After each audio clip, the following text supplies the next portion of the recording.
Hi, and welcome to 15 Minutes of Fame from the home offices in Edmonton, Alberta. I am Jeffrey Driscoll. And I'm Jim Kerr. Jim, I'm not feeling very well today, so this is why I look as pale as I do. It's also from the screen, I think. But so if I cough a little bit, don't mind me, all right?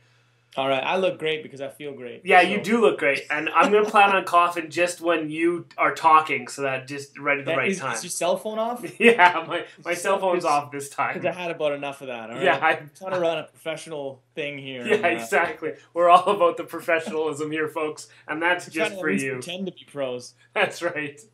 Let's start off with the NHL this week. Let's talk about starting goaltenders heading into the postseason here. The postseason just a couple of games away. The Caps, the Washington Capitals are a very deep team. This is a club, for example, Jim, that can sit a guy like Alex Ovechkin, Alex the Great, for a week or so, good, and have it not even matter. I mean, that must be nice to have that kind of lineup. I hear we're icing Sean Horkoff. Just for the exact same reason. You don't want him to get too tired. You don't want him to get too tired. That's Plus, exactly right. You know, if anyone's got players, it's us. It's exactly.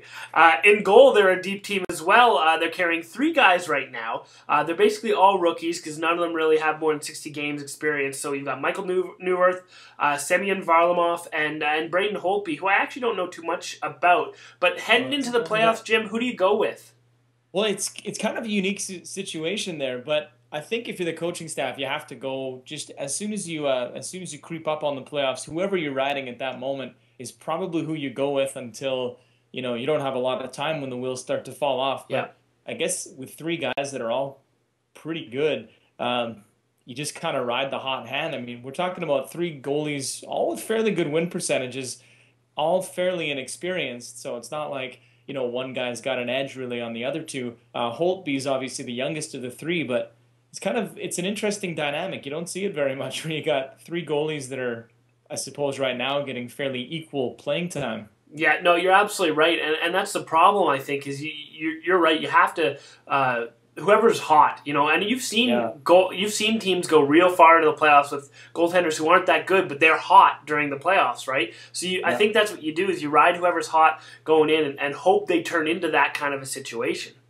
I mean, Washington's probably the only team in the league right now that's got that kind of depth. It seems like they've got depth at just about every position, up front, obviously. But, I mean, if you can score and you've got a goaltender that can shut the door, then this could be the year. That's what you're looking for heading into the playoffs. And, I mean, maybe just that alone makes them a little more dangerous. I think that's Philadelphia's weakness right now. Yes. Because they haven't really been beating too many good teams lately. But, Boston, Washington could be quite the series, quite a high, I was going to say high scoring with good goaltending. Yeah. Those 2 don't tend to go hand in hand. Not really.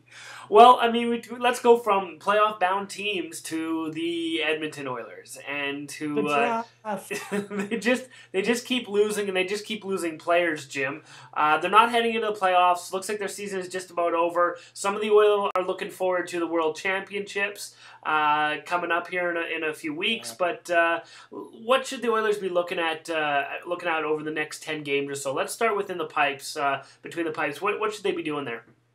Well, you've obviously got Devin Dubnyk and you've got Nikolai Habibulin. And Habibulin's been limited, of course, due to a couple of different injuries. But I say that you try and give Dubnyk as much back-to-back games as possible, just because why not, right? Yeah. I mean, there's only a handful of games left. You want to squeeze out as much learning as possible for him. So hopefully I would like to see them go with him as often as possible as they kind of ride out the season here. I think you'll have to put Habibulin back in once or twice, but I'd prefer myself to see him to see Dubnyk in the between the pipes. I'd like to see him for each game to ride out the season, but he might need a rest here and there. I don't know. These pro athletes. Well, exactly. He might need a rest. You're right, and I just don't know how you sit Habibulin, who's making $4 million a year. I don't think you can sit him for every game, even if it is the last 10 games of the season, because he's still got another year on his contract. So I think you're right about that. You play him maybe 2 games over the next 10 or whatever's left, and then go from there. I think that's what's going on. How about outside the tender side of things, Jim? What do the Oilers have to play for? Well, apart from pride, which I guess is the obvious one, there's other guys playing for jobs like your McIntyres, who's the role of the fighter has changed a little, and you have to be able to play more than be a little more valuable to the team than just as a pugilist. Yeah. So he's and the coaching staff's talked about that recently.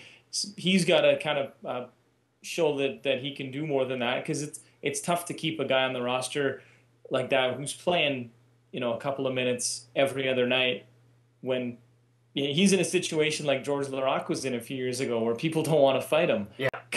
Because he's that much of a heavyweight. But there's certain guys playing for jobs. Obviously, some of the younger guys, some of the guys we've seen come up from the farm, they're playing for jobs and maybe playing. Obviously they'll have training camp next year, but you want to play your way into favor. And at the same time, they've got an opportunity to ruin the party for at least one team. And I guess back to my first point is just pride. You want to end the season, playing the way that you'd be proud of. Because let's face it, there's times of the season where you look back and go, man, that was a rough stretch. Even if they're losing games, you want to finish the season, playing well, I suppose. Maybe get a couple of 60-minute games out before the end of the year. Would you try to call the Oilers the spoilers, Jim? But they have to do that. Yeah, they absolutely do. Right now they're spoiled. Exactly. I think best before December. We're going to move on to the GABBYs here. These are the good and bad by you. Each week we take the best and the worst from the world of sport, the wide world of sport, and we bring them to you. And most of the time we make fun of them. So here we go. The good side, though. The Colorado Avalanche have named Burnaby Joe Sakic, the executive advisor and alternate governor for the club. Joe was captain of the club for 17 seasons, spent his entire career there. Great to see him continuing on with the franchise, Jim? Absolutely, and you're seeing a lot of the guys that we kind of grew up with, the Stevie Y's and the Joe Rob Sakics, Blake, yeah. And Rob Blakes, yeah, they're all kind of moving into that side of it. So that's always kind of fun to see, to see them staying in the game. Even Gretzky, not so much right now, but he was. Messier's getting into the GMing side of things. That's always fun. Yeah, no, I love to see that. Yeah, and speaking of the NHL, good on them for dishing out a big suspension to Matt Cooke for that elbow to the head of New York's Ryan McDonough. Seems to have struck a chord with Cooke. He's, who knows, but he's saying anyways that he needs to change, and he's realized that. Probably the $200,000 left on the table has something to do with that. That would choke me up a little bit. But it is good to see the NHL finally stray from the 2 games here, nothing here, 2 games here, to something substantial like 10 in the first round. That's nice. Yeah. I mean, so many things bother me about this whole situation, and you're right. Good on the NHL for doing that. Good on the NHL for finally having the the cojones to really give him the games. I don't know about Matt Cooke. I just it seems like alligator tears to me, but maybe not. And I think you summed it up best on your blog at curseysnotebook.blogspot.com, where you came up with the Mario Lemieux sends a letter to NHL Commissioner Gary Bettman, and if you guys haven't seen it, go read it. It's absolutely hilarious. Either way, it's Lemieux stepping things back from before, when he said that teams should be fined for what their players do. Yeah, and of course it's not him actually saying it. No, I'm sorry. Be him. Jim was making it up, but either way, it's funny. Because neither of us have any money, so we can't. Yeah, that's right. Let's continue with the Pittsburgh Penguins, and a good, Sidney Crosby is back on the ice. Yeah, sorry there. Sidney Crosby is back on the ice with some highlight reel looking practice action going on. Good to see him recovering. Bad to see everyone exploding with the hype over a backhander that broke a water bottle. I mean, yeah, exactly. That kid's been doing that for 15 years. So, just because he's doing it now is not that big of a deal. But good for Sidney to be on the ice. A hero right now. Yeah, that's right. Oh my God, did you see that? He went around the pylon and broke a puck. Oh my God.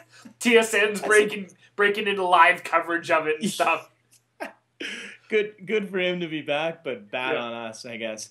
And that leads us to the bad side of things, Jeff, where Nashville's Ryan Suter leads us off here. Looks like he wanted to join Chad Ochocinco and trying out for the MLS on Thursday night. With 30 seconds to go and an eventual win over the Anaheim Ducks, Corey Perry floated a backhander across the ice, and Suter tried to, it's one of those things where you do it and then afterwards you think, why did I do that? Yeah. So what happened was the puck comes across, he tries to kick it, and he puts it bar and in on Pecorine. It was a beautiful strike. It was nice. But, he's lucky that wasn't the game-tying goal because that would have been rough. But actually, that would have been nice because it would have put Calgary an extra point out. But nevertheless, it's one of those things. You see it happen and you go, "Oh, that sucks." But then you look again and you go, "What a strike!" Yeah, literally, you could do that 100 times and not get such a perfect shot off the crossbar and into the back of the net. No, it was absolutely beautiful, and you're right, it is a bad because poor guy. You see his goalie give him one of these. Yeah, exactly. Really, like, come on now.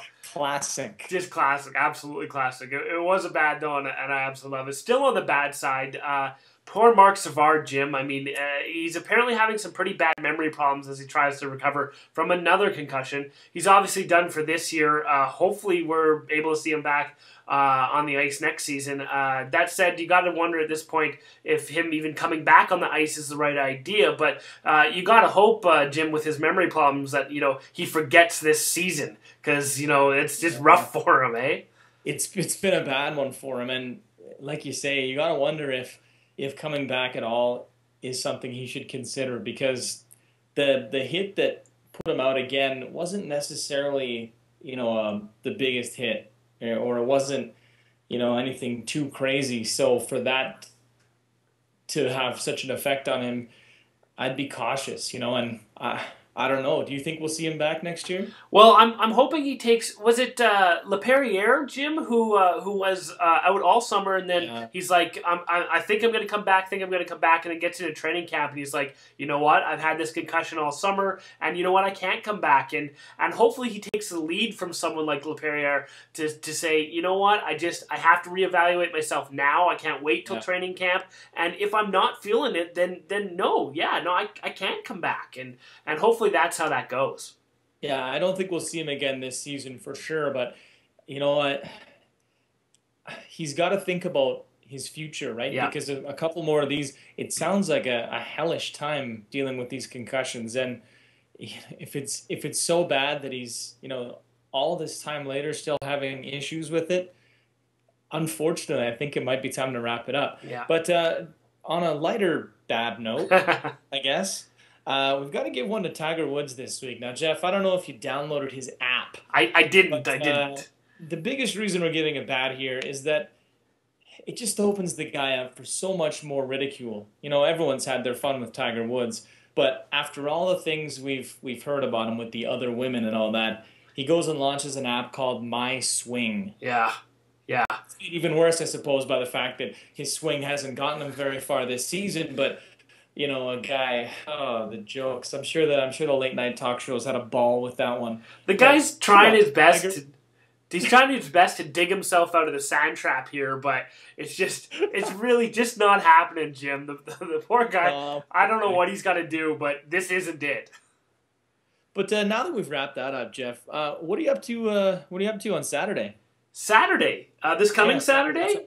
I'm not too busy. I might head out to the pub actually. Which one? There's this pub on the west end of Edmonton. It's called the Beer Hunter. It's just south of the White Mud on 178th Street. It's actually a really good little place. Jim, have you ever been there? I have been there. Just this past Saturday, actually, for a bit of a dry run. Oh, nice. For an event I'm hosting along with you next Saturday. Oh, right.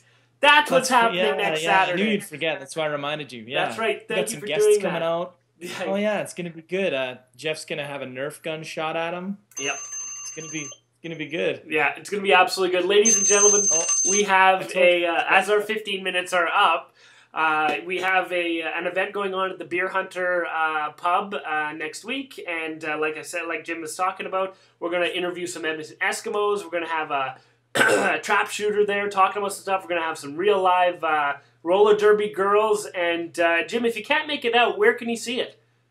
anysportanytime.ca, I believe. Yeah, they're going to be streaming it live. Yeah, it's kind of cool. Yeah, absolutely kind of cool. So if you can't make it out to the Beer Hunter, make sure to tune in 6 o'clock Mountain Standard Time. Standard, not daylight savings time. It is, yeah, there it is. Mountain time. Come on out and see us. But if you can't, 6 o'clock Saturday on anysportanytime.ca, we'll be live streaming. We're gonna have some fun. It's gonna be a blast. It's just gonna be so much fun. You're really looking forward to it, eh, Jim? And if you're lucky, you get to shoot Jeff with a Nerf gun. Yeah, well, there you go. That's worth the price of admission, which is zero alone. Zero. Well, Jim, that's our 15 minutes of fame up for this week. Join us again next week and Saturday night when we get a whole new 15 minutes of fame.